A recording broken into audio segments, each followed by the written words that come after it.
জীবনের অসময়ের মতো এবার সাহারিতে আহার তাদের মুখে সেভাবে উঠে না, সব আছে সামনে কিন্তু মুখে উঠে না।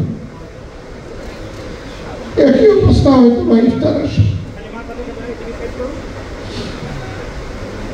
মহান আল্লাহর দরবারে দোয়া করি আল্লাহ তাআলা তাদেরকে সীমাহীন ধৈর্য ধারণ করার তৌফিক দান।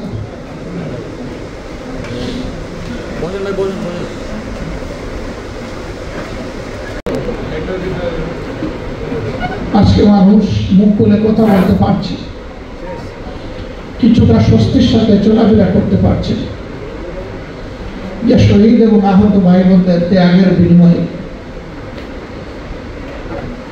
আমি দেশবাসীকে অনুরোধ করব, তাদের জীবন এবং রক্তের সাথে আমরা যেন এমন কোনো কাজ না করি যেটা তাদের রক্ত এবং জীবন অপমানিত হবে। আমরা যেন সর্বোচ্চ সম্মানের জায়গায় তাদেরকে ধারণ করে রাখতে পারি। আল্লাহ যেন এই তৌফিক দান করে।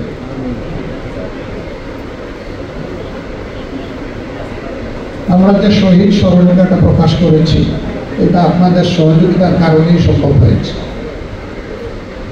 আমরা বলেছিলাম যে আপনাদের কাছে স্মরণিকা পৌঁছে যাবে, পরপর কিছু জরুরি কাজ পড়ে আমরা এখনো পৌঁছাতে পারিনি।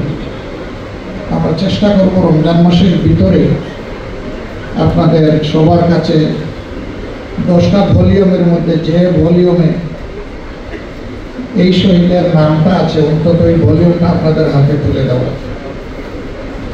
আর যদি আল্লাহ তৌফিক দেন তাহলে চেষ্টা করব 10টা ভলিউমে আপনাদের হাতে ক্রমান্বয়ে দিয়ে দেব।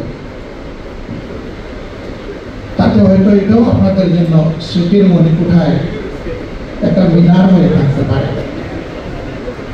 আপনারা আমাদের জন্য দোয়া করবেন। আজকে আমি আসলে নিজেকে হারিয়ে বক্তৃতার ভাষাও হারিয়ে ফেলেছি।